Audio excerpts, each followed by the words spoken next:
Estamos gravando. Estamos gravando. Então, bom dia novamente a quem está vendo, quem vai ver essa gravação a hora que ela ficar disponível. Temos problemas para isso ultimamente. Seguinte, ó, não se esqueçam, estamos computando faltas. Aula passada já computei faltas, hoje computarei de novo.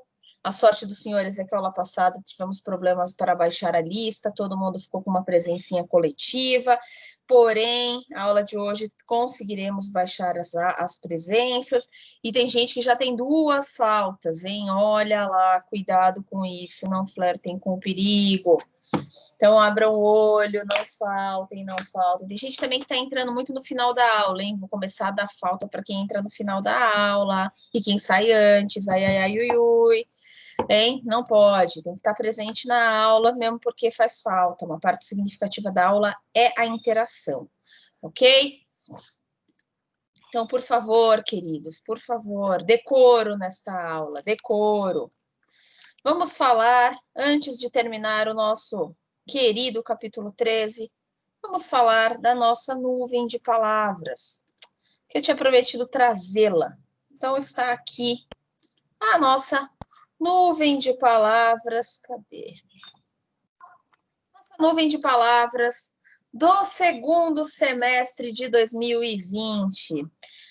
Se vocês lembrarem, eu tinha trazido lá nas primeiras aulas, acho que na primeira ou segunda aula desse curso, a nuvem de palavras que o COR trazia, né?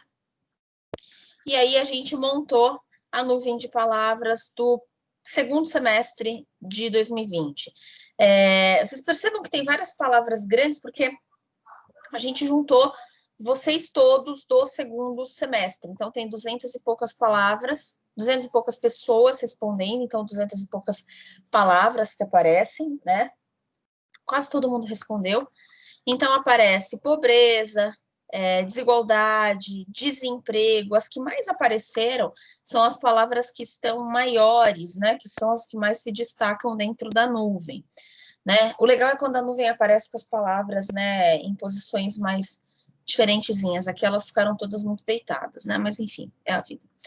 Então, as palavras que mais apareceram e que teoricamente são os problemas que, segundo vocês, a gente mais deveria se preocupar são desemprego, não nessa ordem, né? Porque as que aparecem maior aparentemente são Covid, desigualdade, seguido de pobreza e desemprego.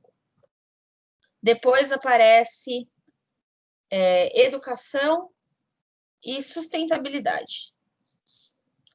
Então, segundo vocês, os principais problemas que a gente deveria se preocupar são o Covid-19, que é o problema do momento, seguido de desigualdade.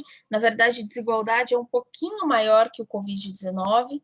Depois, pobreza, desemprego e educação. E depois vem sustentabilidade, desenvolvimento, crescimento econômico, distribuição e por aí vai, né? Apareceram palavras bem interessantes, como, por exemplo, alocação de recursos, equilíbrio, produtividade, privatização, ajuste fiscal, intervenção estatal e por aí vai, né? Todas as palavras que vocês colocaram de alguma forma apareceram na nuvem, tá? Mas aqui está a nossa bela nuvem, nossa Word Cloud aí pro segundo semestre de 2020. A nossa ideia é fazer essa Word Cloud todo semestre e daqui a uns 2, 3 anos ter um comparativo de como é que a preocupação de vocês mudou ao longo do tempo, para ver como é que os diferentes semestres estão reagindo a isso, tá? Maravilha, então tá aqui, promessa feita, né, cumprida. A Word Cloud de vocês está aí, ok? Bom, agora o que a gente vai, então, é terminar capítulo 13, né? A gente está no finalmente do capítulo 13, a gente estava falando sobre inflação, que falta falar sobre inflação. Então, eu vou retomar o ponto aqui de inflação. A gente estava falando que inflação, na aula passada, era um aumento generalizado e persistente do nível de preços. Então, o que é inflação de fato? Inflação de fato é quando os preços sobem, mas eu lembro que eu comentei assim com vocês, olha, cuidado com esse lance, com essa percepção de inflação, né? Quando um preço sobe, um precinho só sobe, a gente não pode dizer que existe uma inflação em curso. Engraçado que justamente na quarta tarde começou a pipocar essa notícia de inflação e aumento do preço do arroz e do óleo de soja, né? Que a gente já vai falar, tá? Mas a ideia é que inflação é um aumento generalizado e persistente no nível de preços. Então, quando tudo aumenta de preços, quando tudo aumenta, né? Quando os preços de maneira generalizada aumentam, e esse aumento ele é persistente, ou seja, ele é duradouro, a gente está passando por um movimento inflacionário. Isso é a forma teórica de definir inflação, mas existe, é óbvio, a percepção popular. E a percepção popular é que qualquer aumento de preços pode ser considerado, teoricamente, as pessoas associam à inflação. Por que isso acontece? Porque o Brasil, esse país maravilhoso onde a gente vive, e não é uma ironia, é um país maravilhoso de fato, mas tem as suas idiosincrasias, é um país que passou por um processo inflacionário severo até a década de 80, começo dos anos 90. Na verdade, foi falta de neurônio minha nessa hora, porque eu poderia ter trazido o gráfico dramático da inflação dos anos 90. Mas eu não trouxe, enfim, deveria ter trazido, ó. A gente computa isso ao pessoal de história e história econômica das organizações que vai trazer, né? Mas, enfim. A década de 80 e 90 foram décadas, as duas décadas foram muito críticas para o Brasil, porque a gente passou pelo processo de hiperinflação. Então, isso trouxe ou deixou no brasileiro uma marca muito forte do processo inflacionário. E as pessoas, é óbvio, têm pavor que aquele momento volte. Como elas têm pavor que aquilo volte, qualquer aumento de preços começa a levantar um sinal de alerta. Então, as pessoas têm muito medo. Qualquer aumento de preços começa a causar celeumas, né? É o que acontece agora. Então, o aumento do preço do arroz, vocês devem estar acompanhando, junto com outros preços de outros produtos essenciais, como, por exemplo, o óleo de soja, causam uma preocupação extrema no brasileiro. Vai no supermercado. E tem que causar mesmo, tá? Não estou dizendo que não deve, mas causa uma preocupação ou causa uma euforia que, em alguns aspectos, fica um pouco distante talvez da proporção que se imaginava. Porque a pessoa vai no supermercado e não consegue comprar a mesma coisa, ou percebe que está gastando muito mais por aquilo que comprava, né? Então, naturalmente, no Brasil, isso fica muito sensível por conta desse passado inflacionário. Eu já vou voltar nesse ponto da inflação aí, do aumento do preço do arroz e do óleo de soja. Mas a evidência empírica vai mostrar, e esse é o ponto que o Cor vai trazer, que quando a gente tem crise econômica, essa crise econômica, ela vai associar inflação com desemprego. Cuidado, porque nem sempre isso é uma verdade. O Cor está jogando uma luz sobre um ponto específico. Quando a gente tem inflação, a inflação vai levar ou melhor dizendo, quando a gente tem crise econômica, essa crise econômica, em alguns momentos, vai ser acompanhada de um comportamento específico da inflação. Mas não necessariamente esse comportamento específico da inflação se reflete em todo o movimento ou todo o perfil econômico. Vou desenrolar o negócio. O que eu estou querendo dizer é o seguinte, trocando em miúdos, sempre que a taxa de desemprego está muito alta, ou geralmente, quando a taxa de desemprego é alta, a inflação associada a essa taxa de desemprego é mais baixa. Por que isso acontece? Porque um dos principais componentes para a inflação mais baixa, ou um dos principais componentes da formação de preços é o salário. E o salário, ele quando a gente pensa, né, na formação de preços e no desemprego, se o desemprego está muito alto, o poder que as pessoas têm de negociar o salário é baixo. Então, desemprego muito alto, as pessoas não têm muita coragem de bater na porta do empregador e pedir aumentos de salário. Pelo contrário, acontece o oposto. As pessoas aceitam salários mais baixos. Isso reduz o preço, em tese. Então, quando o desemprego está muito alto, a gente teria pressões para reduzir o preço, ou incentivos, ou cenários, contextos em que o preço poderia se reduzir. Isso geraria uma pressão para baixo na inflação. Então, momentos em que a gente tem crise econômica, ou seja, que a economia está derretendo, a gente teria, em tese, pressões ou cenários, contextos, para acreditar que os preços estariam caindo.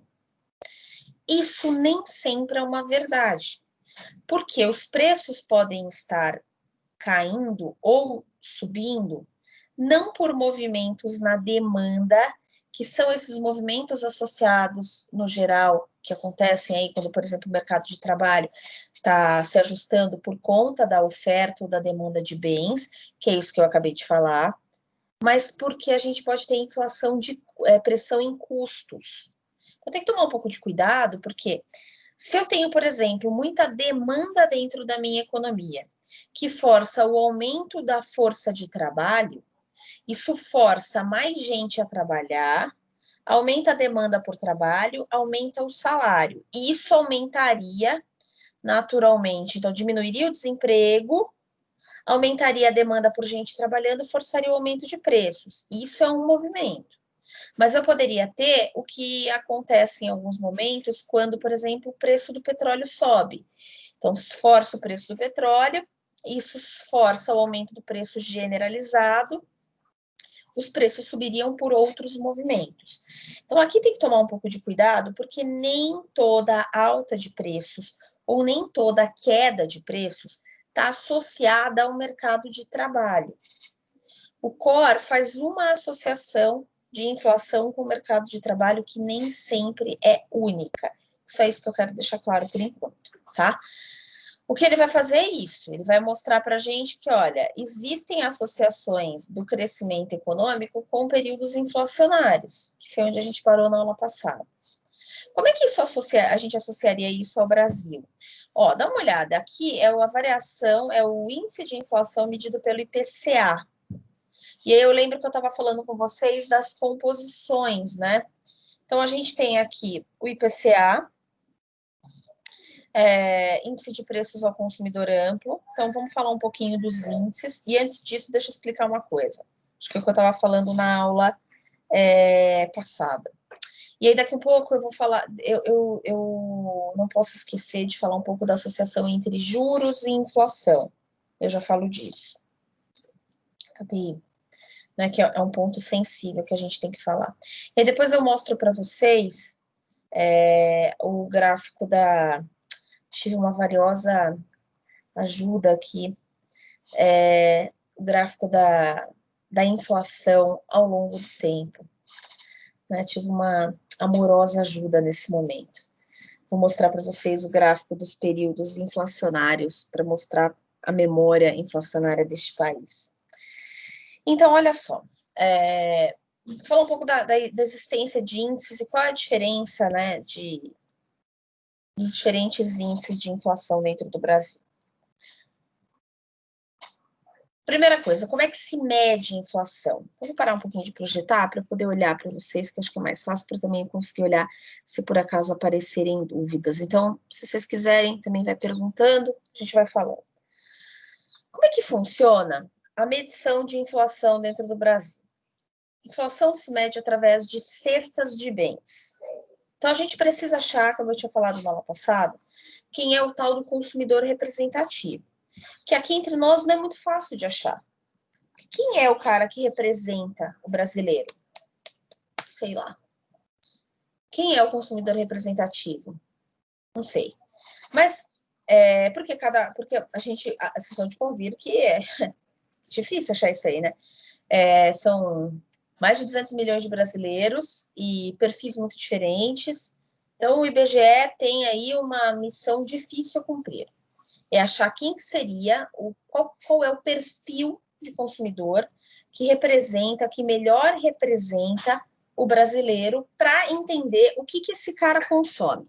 Porque para que a gente consiga medir inflação, a gente precisa entender o que esse brasileiro consome. É preciso ter uma cesta de bens, um conjunto de produtos que consiga me mostrar minimamente o que esse brasileiro consome para eu conseguir associar e ver as quantidades, os produtos, as quantidades e montar essa cesta de bens. Então, isso aí é feito por uma pesquisa chamada Pesquisa de Orçamento Familiar, a famosa POF, botando aí no chat para vocês saberem. Pesquisa de Orçamento Familiar. Ela é feita pelo IBGE, não é tão frequente. O que o IBGE faz? É engraçado, mas é isso mesmo. Ele bota uma galera, pesquisador, pessoal que faz pesquisa mesmo, dentro da casa das pessoas, acompanhando a rotina das pessoas. Né, de todo mundo, é óbvio, de algumas pessoas, algumas famílias, durante um determinado período de tempo. Para saber o hábito de consumo. Então, é para saber o que a pessoa come, o quanto a pessoa come, quais são os hábitos de consumo, e faz um mapeamento desses hábitos de consumo. E aí, depois, vai fazer como se fosse uma média desses brasileiros que são representativos, para entender qual é o brasileiro representativo médio. E esse cara vai ser usado como uma base, esse cara é o base, para que a gente possa fazer o indicador de inflação, ok? Esse é o ponto. Então, a cesta de bens a inflação que a gente enxerga, então essa inflação que tem sido falada aí nos últimos tempos, o IPCA, o IGPM, o IGPDI, por aí vai, ela é uma média ponderada de diversos bens, né? Eu acho que eu falei para vocês na aula passada, deixa eu achar aqui a minha composição do IPCA, eu tinha uma composição do IPCA aberta que sumiu. Deixa eu achar aqui, pegar, eu tenho uma composição, acho que eu mostrei para vocês na aula passada, né? A composição do IPCA, né? Acho que eu já mostrei para vocês, né? Então não vou nem abrir aqui. Mas eu tinha mostrado para vocês a composição do IPCA. O IPCA nada mais é do que uma média. Então são vários grupos, dentro de cada grupo tem vários produtos. E aí a gente vai fazendo uma composição. Eu vou abrir aqui só para a gente ver o peso do arroz, que é o momento. Então, peraí. Enquanto a gente vai falando, vai abrindo aqui. Mas a ideia, então, para fechar, é que a gente tem uma média ponderada dentro do IPCA. E dentro de, na verdade, qualquer índice de preços, né? Então, a gente tem uma média ponderada, esse índice, ele vai levar em consideração justamente isso.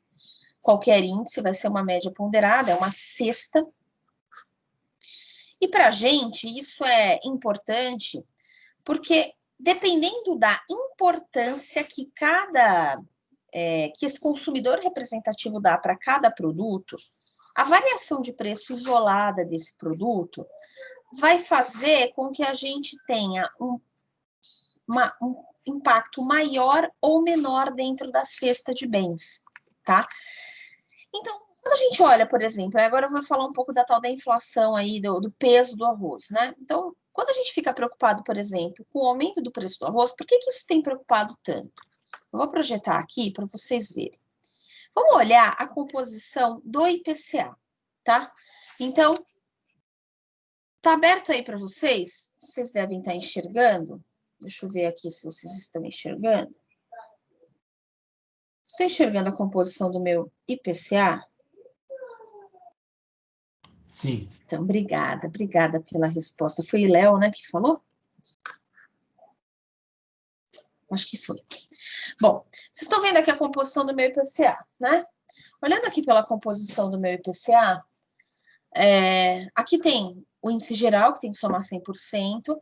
Aqui tem o primeiro grupo, que é o grupo mais pesado no IPCA, que é alimentação e bebidas. Isso aqui não é estranho. Para o Brasil, isso aqui tem que ser assim, na verdade, para todo mundo quase que assim, mas para o Brasil em específico, 20% em alimentação e bebidas praticamente, só quer dizer que a maior parte da renda do brasileiro está indo para alimentação. O que, ok, faz parte, né? O Brasil é formado por uma quantidade significativa de pessoas que praticamente gastam tudo com subsistência. Então, não é estranho pensar que 19%, quase 20% fica em alimentação e bebida. Desses 19%, 13% dos 19% é alimentação em domicílio. E aí a gente vai abrindo essa alimentação em domicílio, né? Então, numa parte dessa alimentação em domicílio, uma parte dela é em cereais, certo? E aí esses cereais estão abertos aqui do jeito que a gente está colocando aqui como, cadê? Cereais leguminosos e oleaginosas, que está aqui, tá? Que são divididas em arroz, feijão, vários tipos de feijão e milho. E dentro desse 0,69, e aí a soma deles vai dar esses 13,48, desculpa, a soma deles desse 0,69, né? Então, na verdade, desculpa, eu falei um negócio errado. Aqui, ó, 19%, né, do 100% do índice, 19 ficam em alimentação em domicílio, em alimentos e bebidas. Desses 19, 13 em alimentação em domicílio, tá? São as parciais já, tá? Isso aí. E aí, se a gente for olhar aqui o peso do arroz, porque aqui todas as proporções são sempre frente ao 100%, tá? E aí, aqui, o peso do arroz, olha, o arroz pesa 0,47 nesse 100%. Parece pouco, mas a gente está falando de um produto que tem o peso de 0,5% dentro do índice geral. Parece pouquinho, mas quando a gente pensa que a base de alimentação do brasileiro é arroz, quando o preço do arroz sobe, a coisa fica complicada, tá? Então, tá aqui, ó, é um produto que é considerado dentro aí da alimentação base do brasileiro, é o produto que é considerado o mais importante, né? Quando a gente olha aqui, vamos olhar onde está o óleo. Ctrl F, Ctrl F. Aqui, ó. Óleo de soja, 0,17. Também não é pouco, certo? Então, percebam que quando a gente pega esses produtos básicos que começam a variar, os pesos dentro do índice variam bastante, né? Os pesos mostram que esses produtos, quando o preço sobe, eles também castigam bastante o índice, tá? Por isso que fica desconfortável, né? Então, quando as pessoas estão indo ao supermercado e vendo que esses preços estão subindo, o desconforto vem muito do fato de que são produtos que são a base da alimentação, tá? São a base da alimentação. Então, aí que tá o perrengue, né? A pergunta que fica aqui, então vamos voltar para cá. A pergunta que fica aqui, parar um minuto de compartilhar. A pergunta que fica para a gente agora né, por que aumentaram tanto, né? Por que esses produtos estão aumentando tanto? Tem duas coisas que explicam, né? Tem um aumento, né, de taxa de câmbio. Aí vocês olham para minha cara e falam, o que a taxa de câmbio tem a ver com isso, né? É que quando a taxa de câmbio aumenta, o produto brasileiro, a gente está falando de produtos, é isso aí, Gustavo, choque de demanda, mas o choque de demanda é muito sutil, tá? Aparentemente, a taxa de câmbio é mais evidente nesse momento, mas é a minha percepção, tá? Mas no arroz é meio que uma junção das duas, né? Porque o Brasil exportou muito mais do que esperava exportar. O Brasil nunca foi um grande exportador de arroz e como os outros países do mundo, Tailândia, tiveram uma queda muito grande na produção, o Brasil exportou muito mais do que imaginava. Então, mas quando você fala de choque de demanda, você fala de choque de demanda por conta de quebra de safra externa, né? Isso. Então, mas aí não é o choque de demanda, é aumento de demanda interna, né? Não. Porque quando a gente pensa em aumento de demanda, geralmente choque de demanda, geralmente a gente está associando muito mais a demanda interna. Mas tá, tudo bem, entendi. Tá bom. Então vamos pensar assim, tem uma. Tá. Então vamos associar, vamos pensar da seguinte forma. tem um choque de demanda externo, aumento da demanda externa, legal, incentiva o Brasil a vender para fora. Tem um outro ponto que incentiva o Brasil a vender para fora, que é a taxa de câmbio, que incentiva a exportação, como o Thomas falou aqui. A gente tem um aumento da taxa de câmbio que faz com que o produto brasileiro, para os olhos do estrangeiro, fique mais barato. E, ao mesmo tempo, o produtor nacional ganha muito mais vendendo para fora. Então, fica vantajoso vender para fora. E tem um segundo ponto. Aqui, a queda da demanda que poderia, melhor dizendo, ter acontecido com a queda da renda com a pandemia, foi amortecida pelo auxílio emergencial, que fez com que as pessoas, que não foi imenso, mas fez com que as pessoas tivessem uma certa manutenção de poder de compra. As pessoas tinham renda, uns 600 reais lá, para conseguir se manter. Isso fez com que o mercado continuasse aquecido, né? Então, não é uma grande grana, mas deu para dar uma aquecida no mercado. Então, são 3 fatores que fizeram com que a demanda aqui ficasse aquecida, competindo com a demanda externa. E aí, naturalmente, você tem um aumento de demanda. Com a soja acontece a mesma coisa, a gente começa a competir o mercado doméstico com o mercado externo. Então, esses aumentos de preços, eles acabam gerando, né, eles vêm de uma competição entre o mercado doméstico e o mercado externo. E, naturalmente, cria esse ambiente. Tá boa? Gostei das percepções das colaborações aqui, muito bom, muito bom. Agora, a pergunta é, isso é inflação ou isso não é? Por enquanto, esses são movimentos isolados, porque nem tudo está aumentando, né? Se a gente for ver os preços no geral, tecnicamente isso não é uma inflação. Os preços ainda estão controlados. Mas eles podem aumentar no geral? Talvez sim. Por enquanto, não é um aumento generalizado. Então, cuidado. Por enquanto, a gente não pode dizer que isso é uma inflação de uma maneira técnica. Isso, por enquanto, só é um aumento pontual, ok? Bom, vamos voltar aqui a compartilhar para a gente terminar esse lance de inflação e aí a gente poder passar para o capítulo 14. Então, aqui a gente tem, já vai aparecer para vocês, aqui tem a evolução do IPCA ao longo do tempo. É natural essa evolução de preços na forma de serrinha, tá bom? É bem natural essa evolução ao longo do tempo nesse formato de serrinha, tá? Percebam que a gente tem aqui ao longo desses últimos anos, aqui a gente está trazendo 97 para frente, uma inflação bem controlada. Isso aqui é fruto da estabilização econômica, né? Depois da estabilização econômica, a gente tem aí uma taxa de inflação bem mais baixa, que sempre está oscilando aí bem próxima aí da casa aí sempre para baixo aí, né? Aqui é a inflação, a variação mensal, né? Então, está sempre aí em torno de 1 e pouco, 1,5, depende muito do mês, tá? Mas é uma inflação bem, bem, bem controlada. Aqui a gente tem o IGPM. Se vocês perceberem, apesar do comportamento a ser bem parecido, a escala muda. A escala do IGPM é maior que a escala do IPCA. Por que o IGPM é mais alto que o IPCA?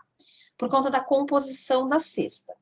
A composição da cesta do IGPM, no IGPM a gente tem o que está um pouco dentro do IPCA. O IPCA é um índice de preços ao consumidor, então ele olha consumo. Dentro do IGPM, a gente tem um índice de preços ao consumidor, né? Um índice que vai captar parecido com o que está no IPCA, mas ele também olha produção através de índice de preços ao atacado e o índice de preços da construção, o Índice Nacional da Construção Civil. Então, ele tem mais 2 pontas que pegam produção. Diferente do IPCA, que só pega consumo, o IGPM pega consumo e 2 pontas de produção. Então, ele tende a variar mais porque ele pega a exposição cambial também. Porque a gente tem que lembrar que o Brasil importa muita matéria-prima, importa muito produto industrializado.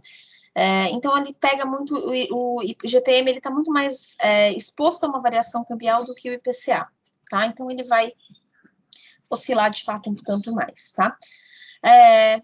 Deixa eu pegar aqui o gráfico. Putz, hoje tá esse negócio, compartilha, descompartilha, compartilha, descompartilha, né? Oi, pode falar. Você pode repetir de novo o que faz parte do IGPM? Claro, ele tem o índice de preços ao consumidor, Ele tem dentro dele um índice de preços ao consumidor, o índice de preços ao atacado e o índice de preços, o Índice Nacional da Construção Civil, o INCC. Só mais uma dúvida. Pode falar. Você falou do POF. O POF, ele faz a cesta de preços de todos os índices ou não? Não, a POF é uma pesquisa, a pesquisa de orçamento familiar, em que ela traça o perfil do brasileiro. Aí, a composição é dada pelos indicadores, né? Então, aí cada um vai lá e... ela, na verdade, a POF, ela não faz a pesquisa de orçamento familiar feita pelo IBGE, ela não é uma pesquisa de orçamento impositiva, né? No sentido de que ela dá quem é a composição. Ela mostra qual que seria a composição, geralmente o pessoal segue. Tá? Então, ela não impõe, entende? Ela não é impositiva. Você poderia seguir, tem índices que seguem uma composição própria. Né? A FIP, por exemplo, uma época tinha um indicador de preços lá que tinha uma composição um pouco diferente. Tá? Então, cada um pode seguir, em tese, a sua própria composição. Porém, é importante levar em consideração que ali tem uma representatividade maior do que seria a cesta média ali do brasileiro, tá? Eu não sei se eu respondi a sua pergunta. Respondi? Sim, professora. Então, tá bom. Obrigado. Tá bom, não por isso, não por isso. Vamos lá. Deixa eu mostrar aqui na minha contribuição. Ai, peraí, que eu tenho uma pergunta. O que compõe a meta de inflação? Já vou falar disso, eu ia falar disso. Me dá um segundo, Pedro, eu só vou mostrar uma figura aqui, um gráfico, e eu já volto nesse ponto para falar um pouco da importância do Banco Central. Pode ser? Você me dá um segundinho? Só um segundinho. Então, vamos lá. Eu gosto de falar do Banco Central. Eu gosto do Banco Central. Tá aqui, ó. Isso aqui que eu queria mostrar. O que temos aqui, queridos? Aqui temos a evolução do IGP-DI mensal. O IGP-DI é um outro índice, é o Índice Geral de Preços de Disponibilidade Interna. Uma outra forma de medir inflação, assim como... A gente tem inúmeros indicadores de inflação. O Brasil tem vários. Por que tem vários? Porque a inflação alta era com a gente, né? Então, a gente tinha várias formas de medir. E se vocês olharem aqui, esse é o nosso drama pré-94, né? Brasil vinha na década de 80, começo da década de 80, de uma inflação relativamente baixa. Eu não disse que ela era baixa. Ela é relativamente baixa quando vocês olham esse pico aqui do Collor. A inflação, ela era mensal na faixa de 10. Mensal. Significava que por mês ela rodava na faixa de 7, 8, 10. O que é uma baita de uma inflação anual, se vocês forem pensar. Mas, na época que se chegou aí numa inflação de 30, 50, 90 quase por mês, quem tinha 7, 8, 10, estava até que não estava tão ruim, né? Mas, assim, já era uma inflação alta, tá? Não querendo ser irônica, mas era uma inflação alta. Mas relativamente baixa frente aos períodos mais críticos, mas já era uma inflação alta. Década de 80 já era uma época de inflação alta. Brasil já tentava aqui, né, resolver o problema da inflação, tanto que, se vocês perceberem, cada uma dessas palavrinhas aqui representa, não são estações do ano, tipo verão, representa, cada palavrinha aqui representa um plano econômico para tentar resolver o problema da inflação. Então, a gente teve o plano cruzado, o plano Bresser, plano verão, plano Collor 1, Collor 2 e o plano real. Antes do plano real, os 5 planos anteriores naufragaram. Sempre da mesma forma, né? Dava resultado, depois a inflação voltava com mais fôlego. Dava resultado, voltava com mais fôlego. Alguns tiveram uma efetividade um pouquinho maior, no sentido de que demorava um pouquinho mais para voltar. Outros, mal a inflação caía, voltava com uma velocidade e uma violência tremenda, que foi o que aconteceu aqui no Plano Verão, né? Caiu, meses depois voltou numa violência tremenda, tá? O único plano que deu certo foi o Plano Real, que, na verdade, usou um tanto do que os outros já faziam, mas, do meu ponto de vista, fez certo, né? Usou o aprendizado dos outros, não foi uma ideia genial, só foi uma ideia bem executada, talvez, né? Mas existem críticas quanto a isso. Tem muita gente que não gosta do Plano Real, tem muita gente que acha que não foi uma coisa genial. Também não acho que foi genial, só acho que foi bem executado. Mas foi bom, resolveu a nossa vida, né? Olha o que acontece depois, a inflação fica baixíssima, baixíssima, baixíssima, né? Tirando aí, mas olha, tem piquinhos, né? Tem momentos em que a inflação mais alta, tem, mas bem de longe aquilo que a gente tinha antes, que era uma baita de uma inflação, tá? Bom, agradeço a pergunta do Pedro. Planos, eu falei planos, porque eu tava falando cruzado. Planos, isso aí, João. Pedro fala sobre meta de inflação. Vamos falar um pouco da atuação do Banco Central para conseguir resolver a nossa vida. E eu já vou falar um pouco também da pergunta do José Tomás, que atualmente a inflação mensal é de quantos por cento? É baixinha. A gente quer ver, eu não vou lembrar o valor, porque essa semana eu falei para um de IPCA, para outro de GPM, mas eu acho que o IPCA foi de 0,3, acho que foi isso. Vamos checar aqui para falar o valor certo, né? Para a gente não ter problema de falar valor errado. Mas vamos ver, IPCA, olha, o IPCA de julho, foi isso aí, julho de 2020, foi no mês 0,36. Liga para o PG. Não tenho ainda o contato do PG, Gustavo. Acho que é bom nem ter. O IPCA foi de 0,36 em julho. Agosto eu não sei. Agosto foi acumulado em agosto no ano 2,44. Acho que esse é 0,24 em agosto, isso mesmo, Ti. Obrigada, Thiago. 0,24 em agosto.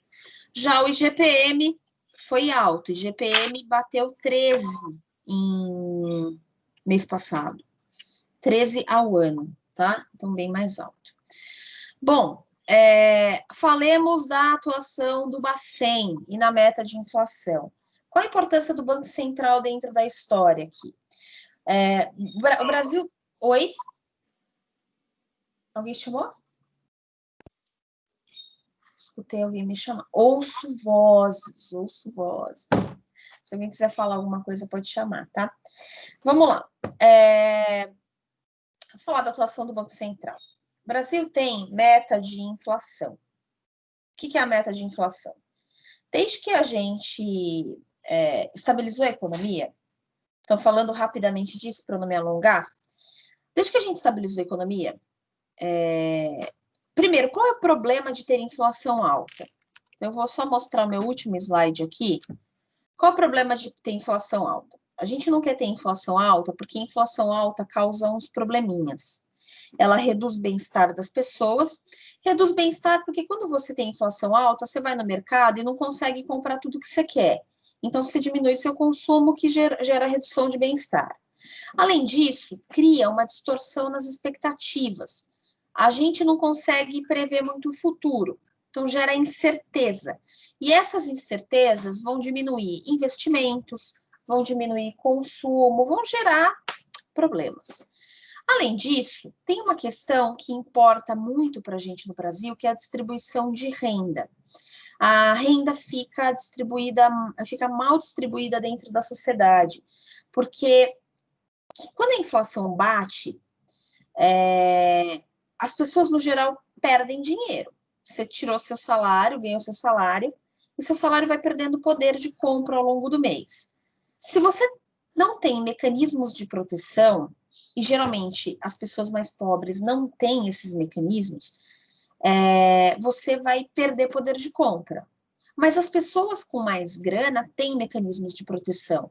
Elas conseguem colocar o dinheiro delas em investimentos que paguem pelo menos a inflação. Então, quem tem mais dinheiro consegue se proteger com mecanismos que segurem a inflação, enquanto que quem tem menos dinheiro não consegue. Então, a distorção dentro da sociedade vai aumentando. Aqui estão alguns motivos para se preocupar com a inflação, tem outros tantos. Então, a gente tem mais do que essas razões, a gente tem muitas outras para se preocupar com a inflação e tentar evitar que a economia fique inflacionada.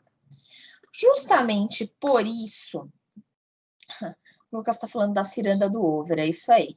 Então, justamente por isso, a gente, depois que estabilizou a economia, em 94, ficou com muito medo que desse errado de novo, né? Porque depois dos planos econômicos, a gente precisava ter certeza de que não ia dar errado pela sexta vez, né?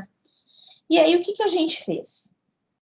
Bom, corria-se o risco de a inflação voltar em algum momento, porque o Brasil tinha aberto a economia e taxa de câmbio no Brasil é um problema, porque quando ela varia muito, os importados ficam mais caros e eles pressionam a inflação para cima. Então, num primeiro momento, a gente percebeu o seguinte, olha, não dá para deixar a economia livre, leve e solta. Tem que dar uma amarrada nessa economia. Então, vamos segurar a variável que pode causar pressão inflacionária. A variável que podia causar pressão inflacionária de partida era o câmbio. Então, a gente estabilizou a economia. 6 meses depois, se eu não me engano, acho que foram 6 meses depois, começou-se a perceber que podia ter uma pressão em inflação por conta do câmbio. O que a gente fez? A gente instituiu a chamada âncora cambial. O câmbio fixo. A gente tacou o câmbio fixo para evitar que as variações cambiais começassem a gerar inflação ou pressão inflacionária. O câmbio no Brasil ficou fixo até final de 98, quando a gente, num probleminha aí, que o pessoal de história vai contar para vocês com mais detalhes, a gente perdeu todas as reservas, praticamente, o Banco Central perdeu praticamente todas as reservas. Fazendo um comentário aqui, ele não era completamente fixo, mas ele era ajustável. Mas a gente é um sistema meio de banda, né? Em alguns momentos foi banda, mas assim, era um regime de câmbio que não era flutuante, né? Então, assim, a gente passou por vários momentos. Mas o que é importante vocês saberem é que ele não era flexível. Principalmente isso, ele não era flexível. Então, a gente não ajustava o câmbio como a gente ajuda hoje. Gustavo Franco, querido Guga, fez coisas que talvez não devia, né? Brigou com exportadores? Brigou, Pedro. E aí a gente teve alguns probleminhas, perdemos muitas reservas, a taxa de câmbio ela não era flutuante, ela não era ajustada pelo mercado, e aí o que rolou foi, no final das contas, que a gente perdeu muita reserva. O Banco Central perdeu praticamente todas não, mas perdeu a maior parte das reservas, o Brasil ficou descoberto. E aí teve que liberar a taxa de câmbio. A taxa de câmbio, na época, ela era ajustada, a gente ajustou ela ao longo do tempo, né? Então, ela passou por várias desvalorizações, né? Então, naturalmente, o Banco Central ia ajustando essa taxa ao longo do tempo. Mas, de toda forma, o câmbio não era flutuante.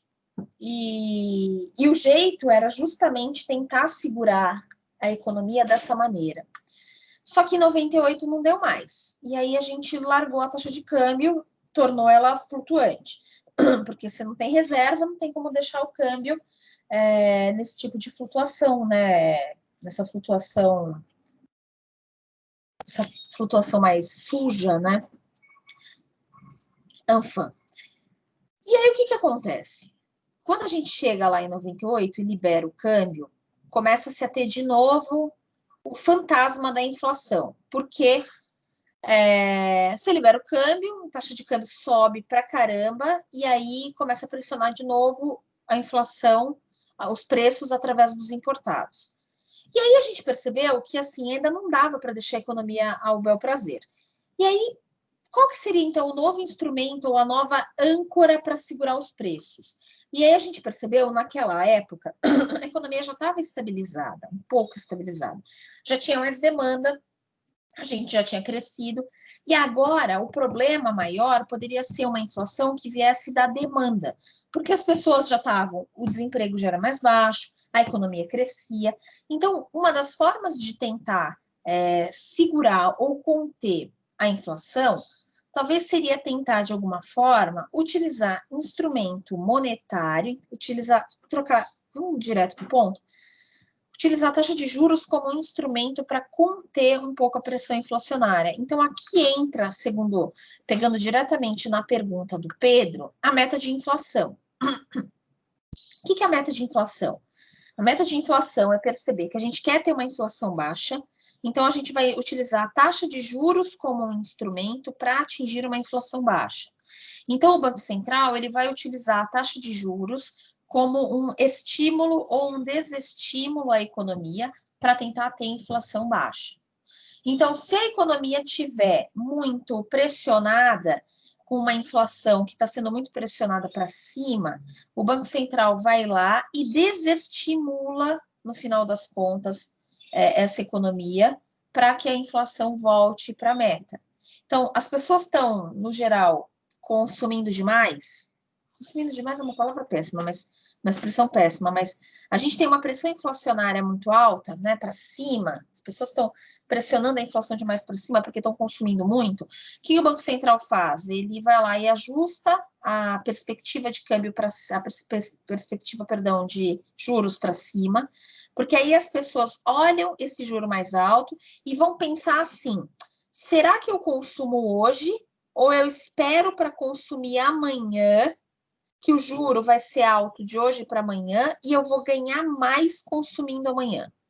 Então, se eu consumir hoje, eu consumo o que eu tenho. Se eu guardar a grana, meu dinheiro, já que o juro está maior, meu dinheiro cresce, e aí amanhã eu consumo mais. E quando a taxa de juros sobe, a pessoa percebe que o que ela vai ter amanhã, ou poder consumir amanhã, é bem mais do que o que ela consumiria hoje. Isso, teoricamente, desestimula essa demanda e faz com que a inflação fique contida. Então, é um ajuste, de fato, na lupinha ali, né? O cara vai lá e ajusta via demanda. Esse tipo de ajuste acontece, sim, Pedro, através de base monetária, porque você vai fazendo esse aumento, né, esse estímulo de ajuste de taxa de juros, você estimula a taxa de juros, né? Aumentar ou diminuir a taxa de juros através da base monetária. A gente vai ver isso em breve, tá? A gente ainda não viu, mas vai ver. Então, quem não está entendendo tanto a questão de como é que faz o ajuste, a gente vai entender. Mas esses ajustes, eles são feitos... Aí o Lucas pergunta, esses ajustes de inflação são feitos de quanto em quanto tempo? Cuidado, a inflação é uma consequência.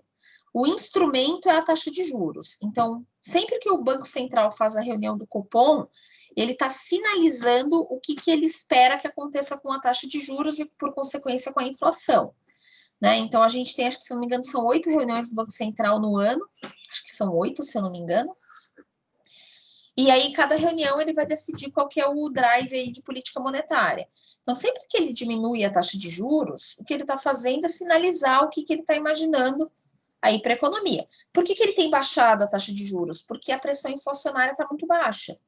Então, a gente está abaixo da meta de inflação. Então, ele tem percebido que existem espaços para reduzir a taxa de juros, porque a inflação está muito baixa. Então, ele pode continuar estimulando a economia, porque, teoricamente, sempre que ele baixa a taxa de juros, ele estimula a economia. Ele reduz a taxa de juros, as pessoas vão consumir mais, vai ter mais investimento, que isso é uma coisa que a gente vai ver daqui a pouco, vai ter bem mais investimento e por aí vai, tá bom? Então, essa é meio que a ideia, tá? E é óbvio, o Banco Central tem uma atuação muito importante dentro disso. Ele que vai fazer ali o ajuste fino, ele que vai ficar de olho dentro da condução dessa política monetária. Ele é um órgão, segundo o Conselho Normativo, segundo o sistema normativo, né?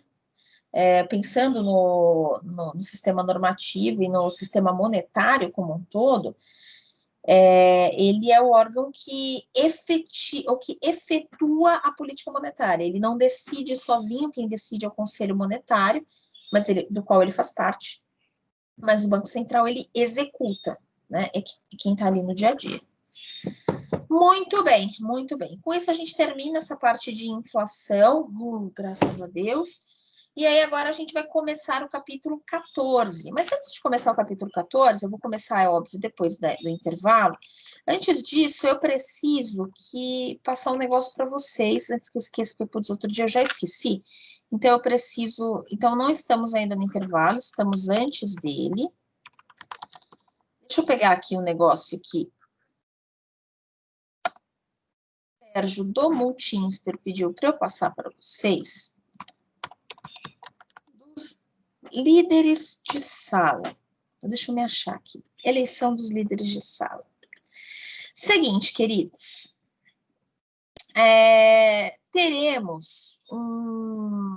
Temos que fazer a eleição dos líderes de sala, né? Vocês sabem a importância que tem ter um bom líder de sala. O líder de sala faz o quê, queridos? O líder de sala faz toda a ponte de vocês comigo, né? Comigo não professora, comigo coordenadora. Também comigo professora, mas assim, o líder de sala ele tem um papel fundamental dentro da escola, que é fazer a interface entre os alunos e os professores, mas principalmente entre os alunos e a coordenação. Aí que tá, Felipe. Vocês já fizeram a eleição formal dos líderes de sala? É uma pergunta. Se eu não me engano, já, professora, que já mandaram forms aqui que pediram. Vocês fizeram na aula de quem? Ninguém. Tipo, ontem uma pessoa aleatória do DH no meu privado falou, vocês têm que fazer esse forms aí. Então a gente vai fazer a gente vai passar o forms de uma maneira formal aqui. Porque é o seguinte, a gente tem que passar isso dentro de uma aula que estiver sendo gravada, tem todo um processo, tá? Então, assim, eu tenho que fazer isso, infelizmente. Foi na aula da Camila, mas a Camila passou o vídeo? A Camila passou o vídeo do YouTube? Não, ela só fez a eleição. Tá. Bom, gente, eu tenho que fazer isso, vocês desculpem, eu sei que isso aqui é um porre, mas a gente tem que fazer, né? Então é o seguinte, olha, eu vou pular a parte de toda o parará e vou fazer só isso aqui, ó. Pediram para eu fazer isso aqui, então eu vou passar o vídeo, espero que vocês escutem. Vocês conseguem ouvir o áudio ou não? Não. Não? Não. Ah, que ótimo. Então, eu vou fazer assim, eu vou colar o link, vocês assistem aí no intervalinho precioso de vocês, e eu vou colar o vídeo do Forms, né, o link do Forms, e assim, vocês vão ter que entrar no link, então vocês já sabem como é que funciona o processo. O processo é o seguinte, simples, indolor. Vocês entram no Forms, enfim, que foi o que pediram para fazer com vocês, a vida é essa. Entra nesse link do Forms e preencham o link, tá? Eu vou colocar aqui, vocês fazem direto aí, porque acho que é mais fácil vocês assistirem no vídeo de vocês do que eu compartilhar o áudio, parará, tá? Então tá aqui, olha, tem o link aí para vocês do vídeo do YouTube. E tem aí o Forms. Preencham, por favor, porque vocês depois vão ser... O Sérgio do Multinsper vai passar para vocês vai passar a segunda etapa, que é a eleição de fato. Aqui parece que vocês vão precisar indicar pessoas, né? Então, a gente precisa de um processo formal para fazer a eleição do líder. Não se esqueçam, é importante ter um bom líder, né? Esse semestre tem a lei da ficha limpa. Então, cuidado, tem que ser pessoas que têm a ficha limpa, tudo bonitinho, para ser um bom líder de sala. Ok? Tinha alguém que tinha levantado a mãozinha, alguém queria falar? Não, ninguém quer falar. Então é o seguinte, são 8h30, 10 minutinhos de intervalo, para quem não respondeu o fórum se responder, a gente já volta para a gente começar o nosso próximo capítulo. Enquanto vocês estão fazendo isso, eu vou aproveitar e vou mandar o arquivo, vou postar o arquivo para vocês no Black da próxima parte, que é o capítulo 14, tá? Qualquer coisa vocês me chamam, que eu, nos próximos 5 minutos, estou aqui, depois eu vou buscar um café, mas já volto, 8h40 a gente volta aqui, tá? Estou por aqui, qualquer coisa vocês me chamam.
Vamos lá.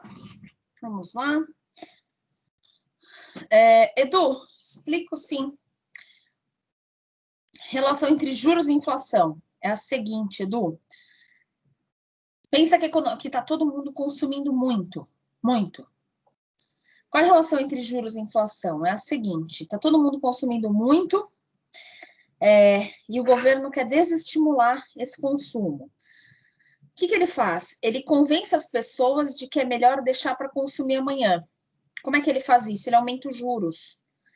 Porque ele põe na sua cabeça o seguinte, se você deixar para consumir amanhã, seu dinheiro rende e aí amanhã você consome mais. Então, ele sobe juros.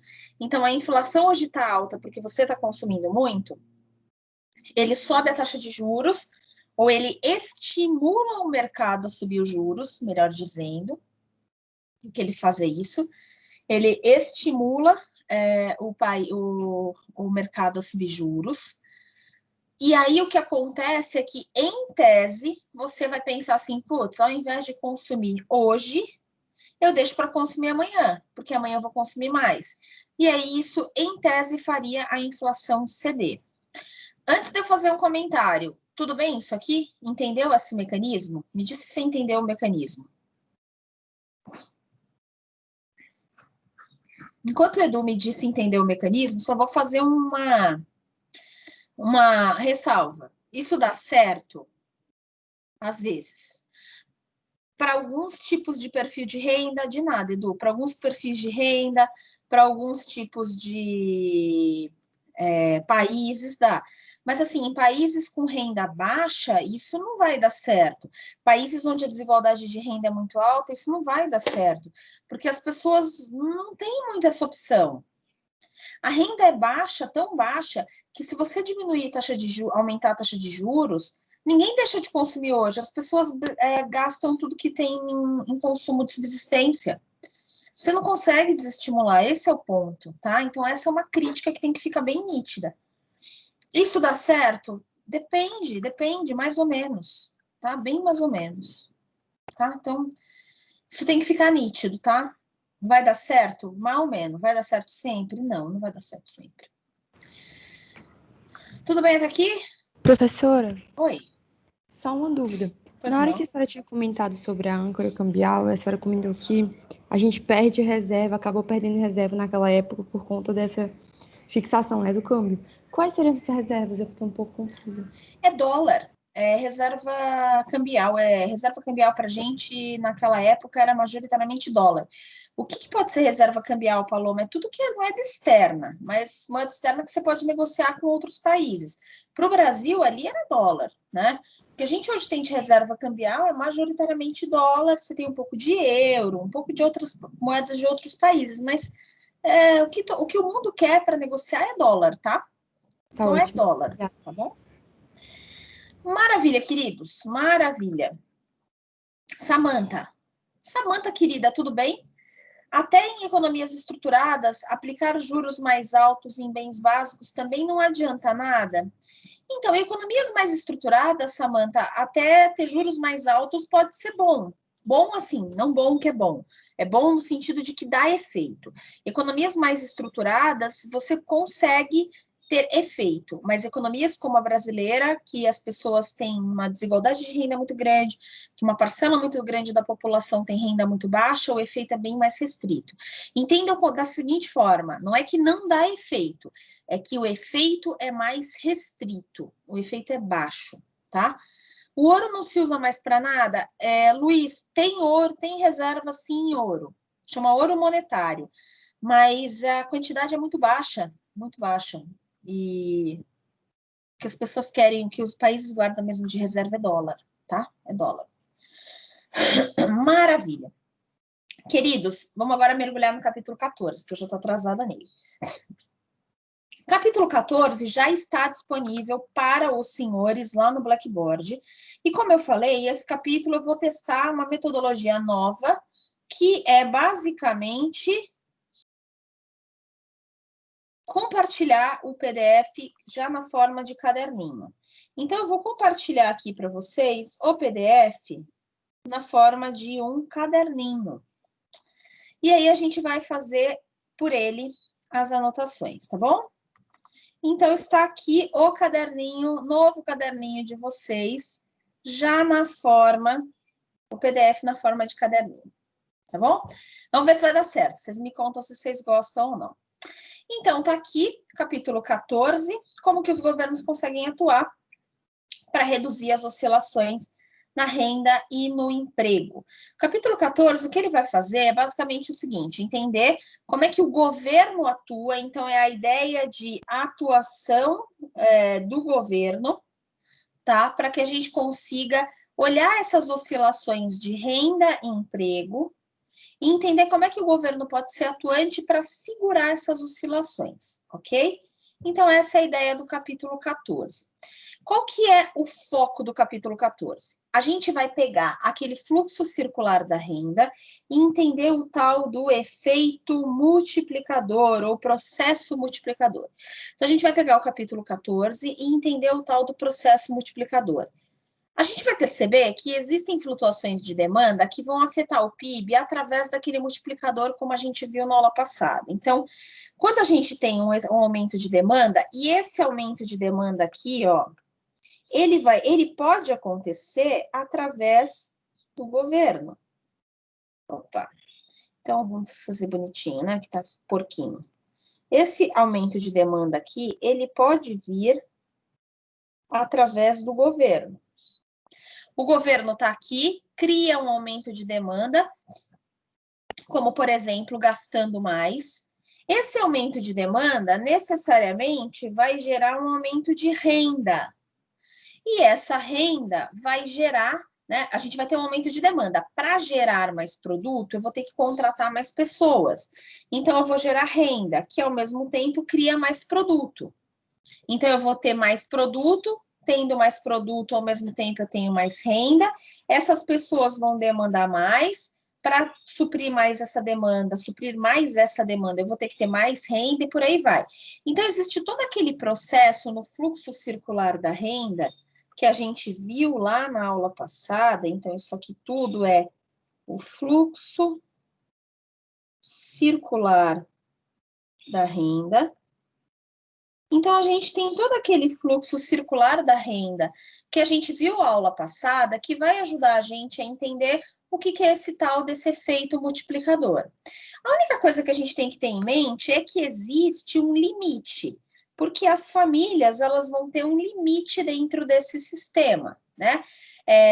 Elas vão ter um limite à capacidade que elas têm de fazer economias, de emprestar, de compartilhar riscos, e os governos aqui dentro desse sistema, eles podem ser muito úteis para conseguir criar condições de estabilização. Só que, se eles não usarem bem as suas políticas, eles podem tanto criar condições, usando bem as políticas econômicas, eles vão criar condições de estabilização, mas, ao mesmo tempo, usando de uma maneira inadequada as políticas, eles também podem criar condições de desestabilização. Então, eles podem criar tanto condições que estabilizam a economia, quanto formas ou condições de desestabilização da economia, tá? Então, aqui a ideia é que o governo, deixa eu colocar aqui mais grossinho. Vamos escrever aqui que a política pública pode ajudar ou atrapalhar. Quando que ela ajuda, quando ela atrapalha, é o que a gente vai ver dentro desse capítulo, ok? E aí, então, vamos falar. Aí a gente aqui, antes da gente passar para a parte do multiplicador em si, vamos tentar entender um pouco como é que vai acontecer, como vão acontecer essas políticas, ou como que os agentes interagem dentro desse sistema, tá? Então, se a gente tiver... Alguém quer perguntar alguma coisa? Não, eu queria só pedir para voltar o slide rapidinho, Ju, por favor. Claro, aqui. Show. Foi, obrigada. De nada, que isso. Então, se a gente estiver pensando numa economia numa única família em específico, e se a riqueza dessa família aumentar, Deixa eu pensar só numa outra forma de colocar isso para não encalacrar o negócio aqui.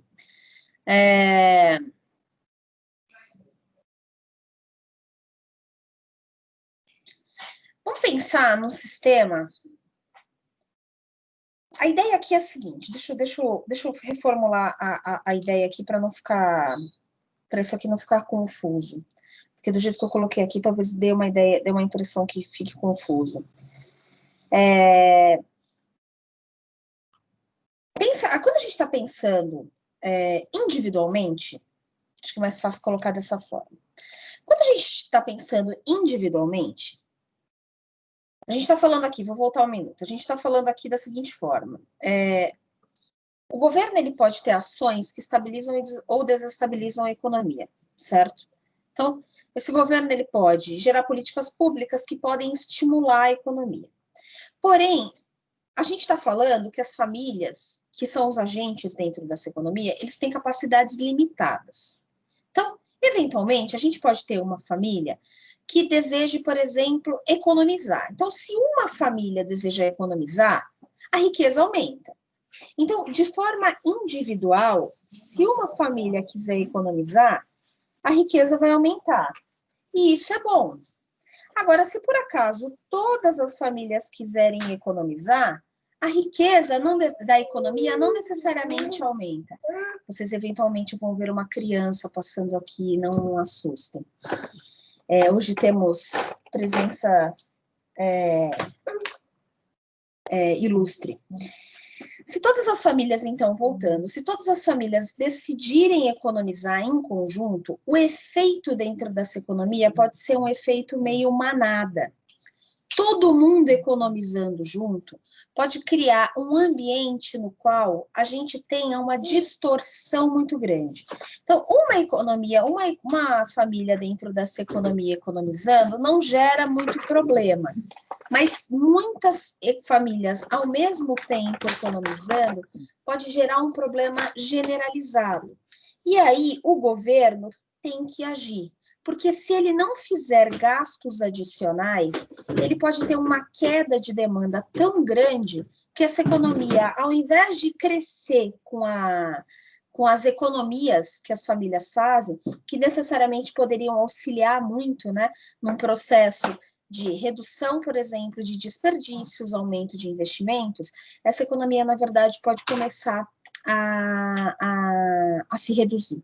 Tá? Então, a ideia aqui é perceber que a gente pode ter, dentro dessa economia, uma perda de potencial ao invés de um aumento de potencial produtivo, ok? Então, a gente tem que sempre lembrar, e é isso que esse slide está querendo mostrar aqui, que toda a economia está inserida, toda a economia individual, todo país, toda a economia nacional está inserida na economia mundial. E a gente sempre vai estar sujeito ao que a gente chama de choques. Choques que podem ser positivos ou negativos. Esses choques, eles conseguem criar dentro do ambiente econômico alguns tipos de restrições que precisam ser considerados. Caso contrário, a gente não vai conseguir entender como é que as coisas acontecem e quais são os impactos. Então, vamos tentar entender como é que as economias, ou por que as economias experimentam alguns ambientes como alguns eventos como desemprego, inflação, instabilidade na produção, e quais são os tipos de políticas que podem ajudar a resolver isso. Então, o que esse capítulo vai fazer em específico é tentar entender alguns eventos nos quais aconteceram choques e como que esses eventos levaram a como esses eventos ajudaram a gente a desenhar políticas mais sustentáveis. Então, primeira coisa que a gente vai tentar entender é como é que acontecem as transmissões de choques, ok?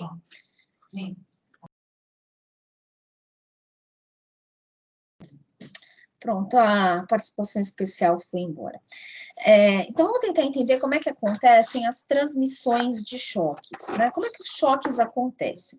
Para a gente tentar entender como é que acontecem as transmissões dos choques, a gente tem que entender o que é esse tal desse multiplicador. Vamos tentar entender o que é o tal do multiplicador. Para a gente tentar entender o que é o multiplicador, a gente tem que tentar entender primeiro o que é o desenho dessa economia, o que é o desenho de uma economia capitalista num contexto mais amplo. Eu não gosto da forma como o Cor coloca esse negócio de economia capitalista. Acho que a gente tem que pensar qual é o desenho de uma economia regida por algumas variáveis que são chaves. Mas, enfim, deixa eu ver, acho que tem alguma pergunta aqui. Não, não tem. Só era uma marcação aqui. Então, como é que a coisa vai funcionar? Quando a gente está pensando numa economia regida de uma forma normal, numa economia de mercado, regida por movimentos de mercado, o gasto que a gente tem com investimento privado depende necessariamente das expectativas sobre os lucros futuros que as pessoas têm. O que isso aqui quer dizer? Que a gente só vai investir se a gente achar que vai ter lucro. Se a gente não achar que vai ter lucro, a gente não vai investir. Ninguém coloca seu dinheiro num projeto que não vai retornar nada. A gente só vai colocar dinheiro num projeto se achar que vai ter qualquer tipo de retorno. Então, aqui já começa uma informação importante. O investimento, ele acontece sob uma expectativa de lucro. E pensando dessa forma, os gastos com os projetos de investimento, eles geralmente acontecem, como a gente viu no capítulo passado, em cluster, em conjunto. Eu não vou investir sozinho, porque, como a gente viu lá no capítulo passado, se eu investir sozinho e o outro não investir, pode ser que a economia não cresça e o meu investimento se perca. Então, eu sempre vou tentar investir em conjunto, porque existe um benefício de investir em conjunto. Existem externalidades positivas do investimento conjunto. Então, externalidades positivas do investimento em conjunto. Existem externalidades positivas de se investir em conjunto. É por isso que os investimentos acontecem, como a gente diz, em clusters. Aqui faltou um pontinho, então vamos pôr aqui na caneta mesmo. Por que acontece isso? Porque as empresas, elas podem adotar a mesma tecnologia ao mesmo tempo, o que causa ou que gera economia, e as empresas, elas podem ter as mesmas crenças sobre a demanda futura. Por isso que é mais vantajoso, no geral, fazer investimentos ao mesmo tempo. Ok? Como é que as decisões das empresas e, por consequência, das famílias podem aumentar ou reduzir os gastos de investimento que vão afetar a economia como um todo? Isso aqui é uma pergunta importante para a gente entender como é que o investimento governa ou como é que o investimento acontece dentro da economia. No geral, algumas famílias, elas vão conseguir suavizar completamente os aumentos temporários da renda, como a gente viu. Algumas famílias vão perceber um aumento da renda e elas vão conseguir suavizar esse aumento da renda, dividindo esse aumento da renda em consumo ao longo do tempo. Então, aquela suavização de consumo que a gente viu na aula passada, ela pode acontecer dentro da economia de uma forma muito racional. Algumas famílias vão conseguir fazer isso porque elas vão ter acesso ao tal mercado de crédito. Então, quando a gente tem acesso ao mercado de crédito, a gente consegue suavização. Se eu tenho acesso ao mercado de crédito, eu consigo suavizar. Então, tendo acesso ao mercado de crédito, eu consigo suavizar completamente aumentos de renda, tá? Mas, geralmente, quando eu não tenho acesso ao mercado de crédito, ainda que eu tenha aumentos de renda, esses aumentos de renda não me favorecem ou não me possibilitam fazer suavizações. Então, isso é um ponto importante, porque vira e mexe, a gente vai ter choques dentro da economia, porque a gente não vai conseguir acessar o mercado de crédito para fazer as suavizações. Então, quando a gente tem essa pergunta aqui, como as decisões das empresas e das famílias para aumentar os gastos em crédito, os gastos em investimento afetam a economia como um todo, a gente tem que perceber que as mudanças na renda corrente influenciam os gastos porque afetam também a renda dos outros. Quando a gente tem uma mudança na renda dentro da economia, a minha mudança de renda, ela afeta a economia porque ela também afeta a renda do outro.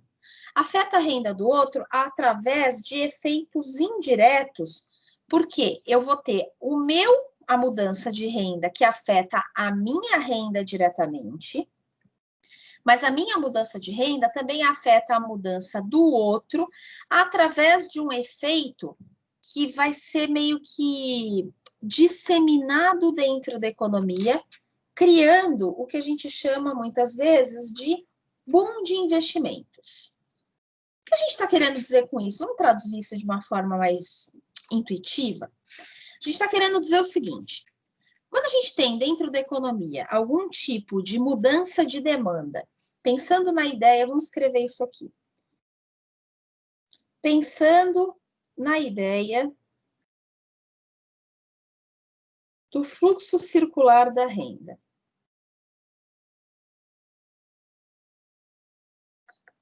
Quando a gente pensa na ideia do fluxo circular da renda, que a gente cria na economia algum tipo de estímulo, algum tipo de demanda ou tipo de renda, eu tenho na economia um impacto direto não só de quem recebe aquela renda, mas também de quem vai ser beneficiado indiretamente com aquela renda.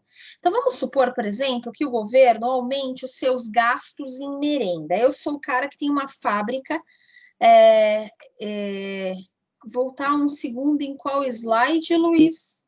Esse aqui.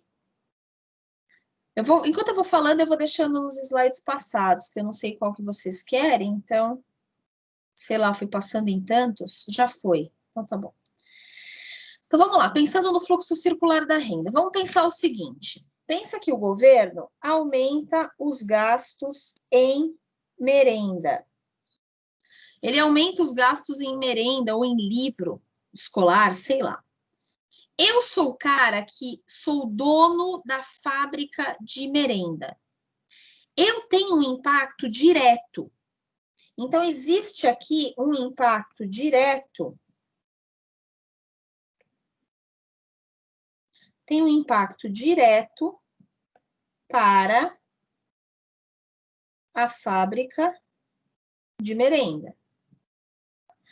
Eu vou me beneficiar diretamente, porque quando o governo aumenta a demanda dele, o gasto dele em merenda, eu, que sou dono da fábrica de merenda, vou receber mais por essa venda. Então, o governo está comprando mais de mim, eu estou me beneficiando diretamente. Esse é um ponto. Existe o segundo ponto, que é o impacto indireto. Qual que é o impacto indireto? O cara da fábrica de merenda, ao ter mais renda, vai poder, por exemplo, comprar mais coisa de alguém. Então, dado que ele vai ter mais renda porque o governo comprou mais dele, esse cara da fábrica de merenda vai poder, por exemplo, comprar mais coisas da fábrica de papel, né? Então, ele pode, por exemplo, aumentar a demanda por papel ondulado. Papel ondulado porque é um bom preditor de aumento de capacidade produtiva, né? Porque quando aumenta a capacidade produtiva, as empresas precisam de mais caixa. E caixa é feita com papelão ondulado.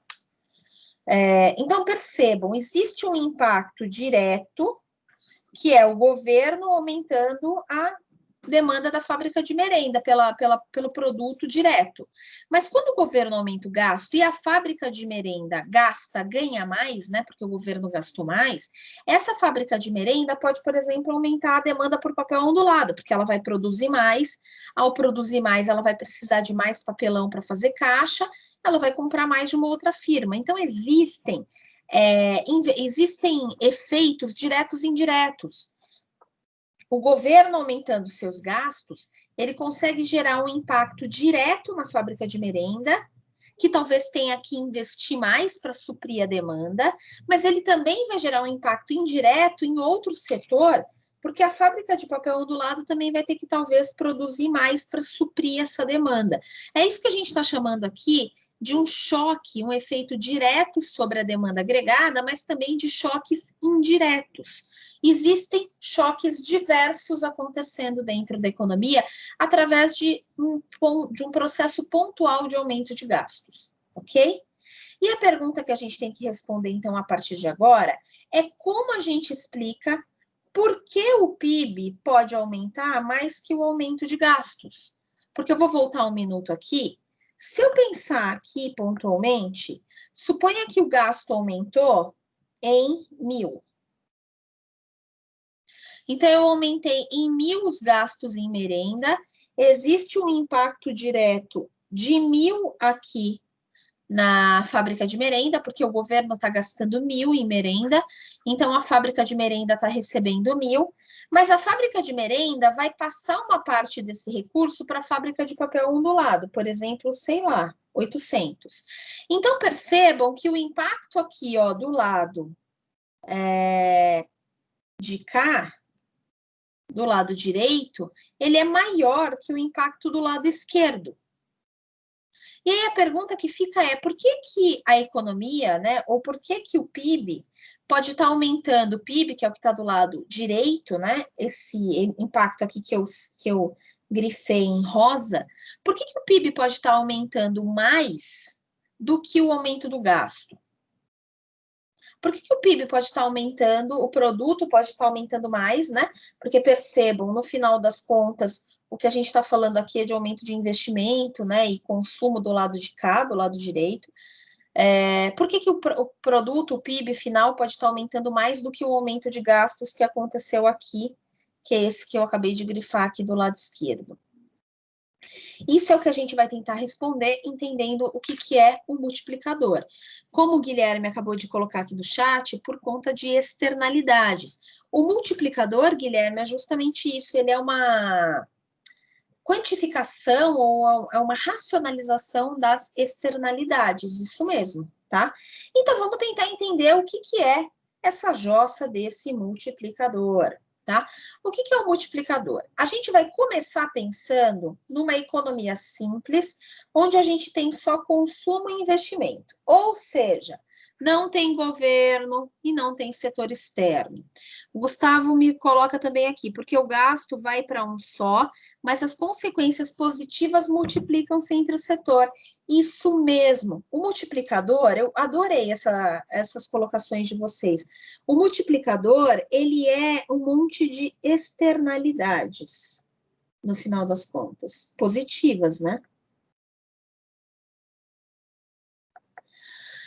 Vitor fala aqui, essa sua explicação anterior, onde o governo cria um estímulo, seria um tipo de keynesianismo?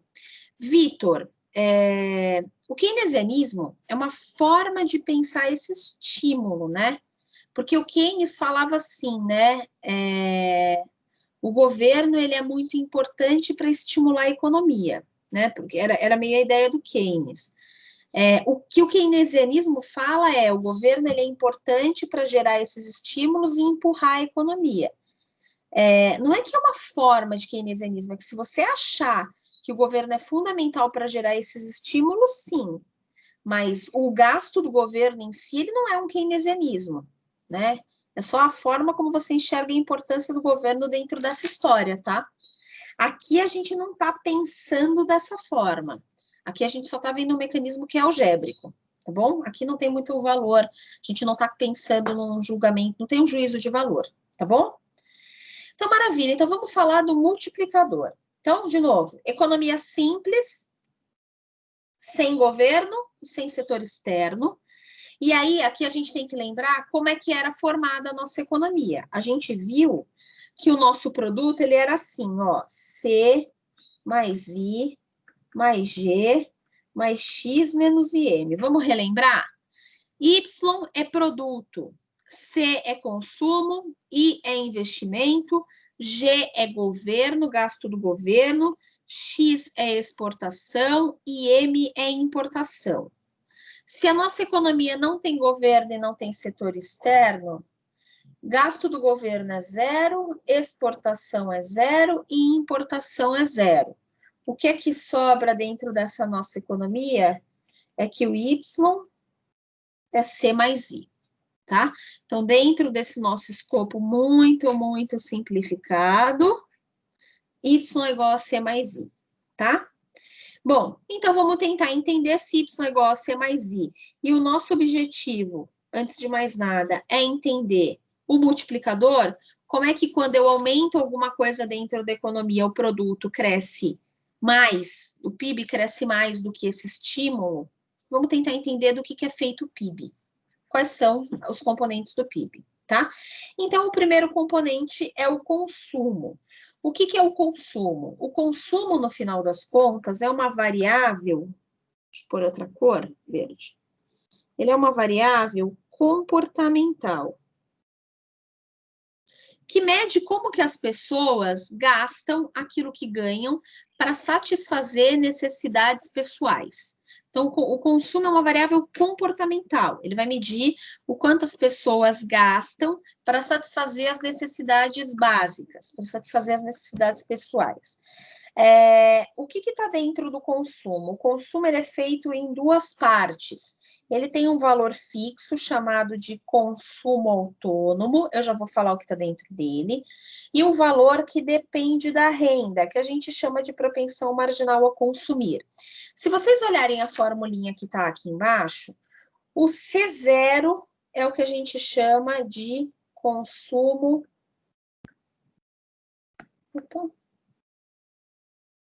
autônomo. O C0 é o consumo autônomo, é a parte do consumo que é dada, constante, exógena. C0 é exógeno, tá dado. C1 é o que a gente chama de propensão marginal a consumir. É a parte do consumo que reage ou que mede de que forma o consumo muda com mudanças da renda, tá? Então, C1 é a propensão marginal a consumir. O que está dentro do C0 em específico, ou do consumo autônomo? Tudo aquilo que não depende da renda, mas que influencia o consumo. Então, dentro do C0 está tudo aquilo, vamos colocar aqui que é o C0. Dentro do C0 está tudo aquilo que é consumo, mas que não depende da renda. Como, por exemplo, subsistência, expectativa futura, confiança do consumidor, entre outros.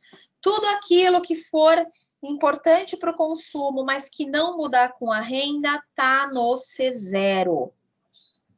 E aí, então, temos o gráfico da função consumo. Percebam, a nossa renda está aqui, a nossa função consumo agregada está aqui. Tem que lembrar de uma coisa, vou voltar um minuto. Quem que é essa função consumo? É a função consumo agregada. É a função consumo da economia. É a função consumo macro. Não é a função consumo minha, não é a função consumo sua, é a função consumo da sociedade. Ela é macro, tá? Tanto macro que esse C1 aqui, ele tem que estar entre 0 e 1. Ele não pode ser maior que 1, porque a sociedade não pode gastar mais do que o acréscimo total da renda. Então, se a renda subir em uma unidade, o máximo de consumo adicional que eu posso ter é de uma unidade. Se a renda cair em... Se a renda cair é um problema, mas não vamos falar da renda cair porque a interpretação fica ruim. Mas se a renda subir em R$1.000, a sociedade só pode, no máximo, aumentar seu consumo em R$1.000. Tá? Por uma questão por uma questão quantitativa, a gente vai limitar esse C1 entre 0 e 1. Ele poderia ser igual a 1? Ele até poderia, mas como é que a gente vai criar capacidade de consumo e criar capacidade de produção se a gente consumir tudo aquilo que tem de renda adicional? Então, uma parte da renda adicional, ela vai ter que necessariamente ajudar a produzir capacidade de produção, né? De aumentar a produção. Então, a gente vai colocar esse C1 entre 0 e 1, tá? Mas aqui é o consumo agregado, tá? É uma variável agregada, tá? É da economia como um todo. Bom, aqui então só tem um lembrete do que é o consumo autônomo, como a gente falou, e aqui a nossa variável consumo. O que tem que perceber é que o consumo autônomo, ele é nosso intercepto. Conforme vai aumentando a renda, o nosso consumo aumenta, e aumenta sempre na fração que está dada pela propensão marginal a consumir, tá? E aí, então, está a nossa função consumo. Tudo bem até aqui? Alguma dúvida, me coloquem aí, tá? Ô, Gil, você poderia dar um Oi. exemplo de consumo autônomo? Que eu não entendi muito bem. Posso. Por exemplo, aquilo que você consome... Quem que me perguntou? Foi o Pedro? Isso. Pedro, aquilo que você consome... Pensa em alguma coisa que você consome que independe da variação de renda. Por exemplo, o arroz não é hoje não é um bom exemplo, mas água. Quanto de água você bebe? O sabão, gostei do sabão. Sabão, Vitor, sabão. Sabão. Você vai dobrar o seu consumo de sabão, Pedro, se você passar a ganhar o dobro? Não. Não. Então, sabão entraria meio que no consumo autônomo. Isso não significa que que se a sua renda cair muito, você vai continuar usando sabão, ou gastando mesmo em sabão. Mas se você for pensar na sociedade como um todo, a sociedade não aumenta o consumo de sabão se ela aumenta a renda. Então, quando a gente está pensando nesse consumo autônomo, a gente está pensando naquilo que varia pouco ou quase não varia quando a renda aumenta. Então, sabão, água, geralmente subsistência está dentro do consumo autônomo. É a parte do consumo que não varia com mudanças da renda. Então, você não vai tomar o dobro de água só porque você tem o dobro da renda. Você vai continuar tomando a mesma coisa, o mesmo tanto de água. A sociedade vai continuar tomando o mesmo tanto de água, ainda que a renda dela aumente. Conta de internet. Internet depende, Henrique. Sabe por quê? Tem muita gente que não tem grana, e quando a renda aumenta, passa a ter um provedor, né? Passa a ter uma internet cabeada, né? Uma internet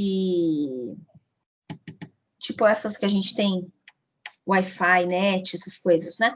Eu não sei o nome disso. Esse serviço por provedor, né? De internet banda larga, né? Então, isso poderia entrar, sim, lá no C1 vezes Y. Mas comida, subsistência, remédio. Remédio, você não vai tomar o dobro de remédio porque você está com mais grana. Aliás, eu tenho que anotar um negócio para lembrar. Falei de remédio, lembrei. Você não vai tomar o dobro de remédio só porque você tem mais grana. Você vai tomar a quantidade efetiva, né? Então, esses bens, eles entram lá no consumo autônomo. Pedro, vê se ficou claro. Edu fala assim, são produtos de demanda quase perfeitamente inelástica? No final das contas, sim. Para a ponta de micro que vocês têm, sim. Ótimo, Pedro, ótimo. De nada. Quando for assim, é isso aí, me interrompe. Maravilha. Deu uma travada aqui? Parece que sim. Travou meu negócio, sim. Travou meu negócio. Não anda aqui.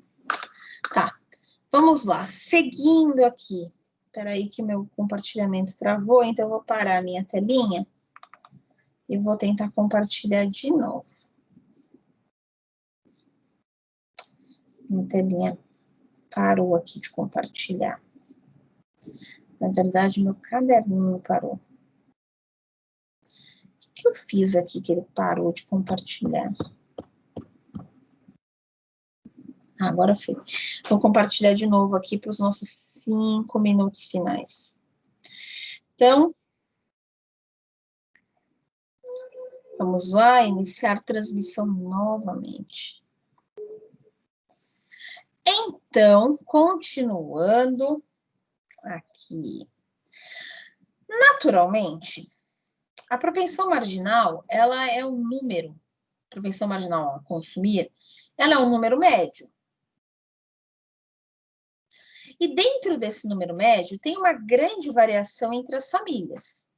Porque ele é um número médio para a sociedade. Mas se a gente for pegar de família para família, a propensão marginal, ela esconde uma baita de uma variação, né? Cada família vai ter as suas restrições, cada família vai ter suas preferências, tem as suas restrições ao crédito, tá? Mas, no geral, o consumo acompanha bem de perto essa renda. Então, a gente vai ter uma característica específica, né? E essa característica ela é bem marcante. Se as famílias têm baixa riqueza... Tá dando uns crepe aqui. Se as famílias têm... A canetinha que tá zoada aqui, por isso que não tá rolando. Se as famílias têm baixa riqueza, eu não vou conseguir marcar aqui, mas vai dar para a gente olhar. Se as famílias têm baixa riqueza, elas não conseguem suavizar muito o consumo. Porque cá entre nós, né? Quem tem baixa riqueza consome tudo que tem. Então, a propensão marginal a consumir para esse grupo é muito alta. Elas consomem praticamente tudo que elas ganham, tá bom? Então, se as famílias têm baixa riqueza, elas vão praticamente consumir tudo o que elas ganham. Então, a propensão marginal é muito alta. Então, as famílias com baixa riqueza suavizam muito pouco. Então, a propensão marginal a consumir para esse grupo é muito alta. Agora, famílias que têm uma riqueza alta suavizam muito. E se elas têm uma riqueza muito alta e suavizam muito, a propensão marginal a consumir está muito perto de zero. Ou seja, elas não mudam muito o consumo, porque elas suavizam tanto que uma parte muito pequena do consumo da renda, de acréscimos de renda, vira consumo, tá? Então, isso aqui está querendo dizer o seguinte, no final das contas, que famílias com renda alta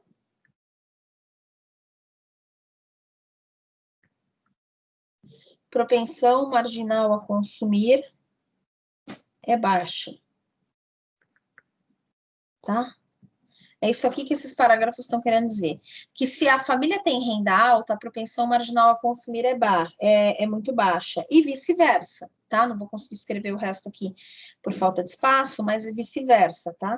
Então, vem daqui. Se as famílias têm propensão marginal a consumir baixa, é porque a renda deve ser alta. Se a família tem renda muito baixa, a propensão marginal a consumir deve ser alta. E aqui a gente tem um gráfico de consumo tupiniquim, brasileiro, tá?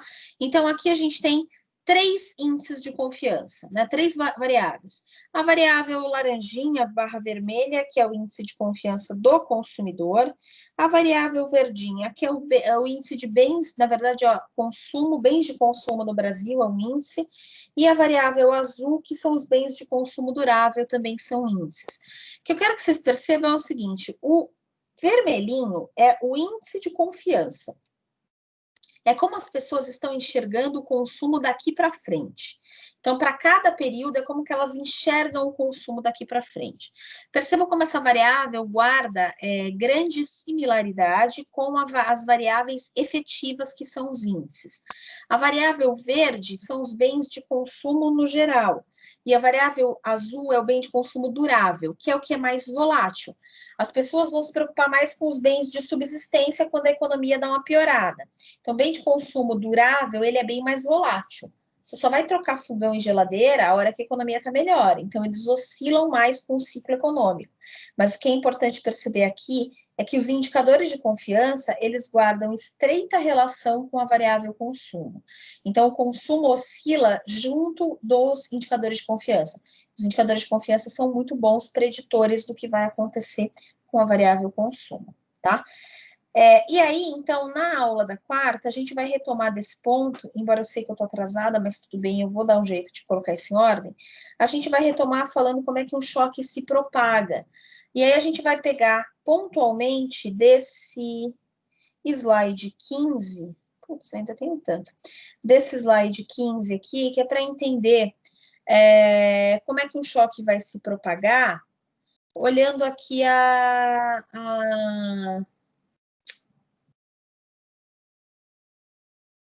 olhando a demanda agregada como um todo, né? Então, o que a gente vai fazer simplesmente é colocar a continha aqui, consumo, que está aqui, mais o investimento, que está ali, e aí a gente vai entender como é que esse choque se propaga, fazendo primeiro a parte gráfica, depois fazendo as contas do multiplicador, ok? Queridos, dúvidas, perguntas? Dúvidas, perguntas? Hoje eu sei que eu não abri tanto para vocês participarem, mas é porque a aula hoje estava mais densa. Quarta-feira, juro que eu abro para vocês perguntarem mais e falarem mais. Porque eu prefiro que vocês falem mais do que vocês fiquem quietos. Juliana, você Oi. vai disponibilizar agora já os slides? Já está disponível lá para vocês, só não vai estar Tá. disponível por enquanto, imagina, só não vai estar disponível por enquanto com as marcações, tá? Não, sem Porque problema. com as marcações eu disponibilizo depois, tá? Macro, por enquanto, Edu, não vai ter muita lista de exercício, mas vocês sabem que semana que vem vocês têm quiz, né? Então fica... Quiz não, APS. Então fica de olho, mas fala com o Vitor também que ele vai instruir melhor vocês nisso, tá bom? E semana que vem eu juro que vocês participam mais. Vou abrir mais para vocês participarem. Oi. A APS, desculpa que eu não lembro, mas a APS vai ser o mesmo esquema do semestre passado, que você vai dar um tempo para a gente fazer? Sim, vocês vão receber na sexta e vão entregar no sábado e vai ser em dupla. Em dupla, tá bom. Em dupla, isso aí. Dupla dentro da própria sala, tá? Não pode pegar coleguinha das outras turmas, só dentro da própria sala, tá bom? Beleza, obrigado, Gil. De nada, e juro, quarta-feira a aula não vai ser tão cansativa, vocês vão participar mais, tá? Vou dar uma enxugada para a gente fazer mais participativa, é que hoje tinha muita coisa para pôr em ordem. Aí eu sei que fica cansativo, tenho dó de vocês. Maravilha, galera, bom fim de semana, se cuidem, juízo, tudo aquilo que a gente sempre fala. Bom fim de semana, se cuidem. Bom resto de sexta, boa aula para vocês à tarde, hein? Beijo, até quarta. Bom dia para você também, Samantha. Tava com saudades. Você tá quietinha na aula.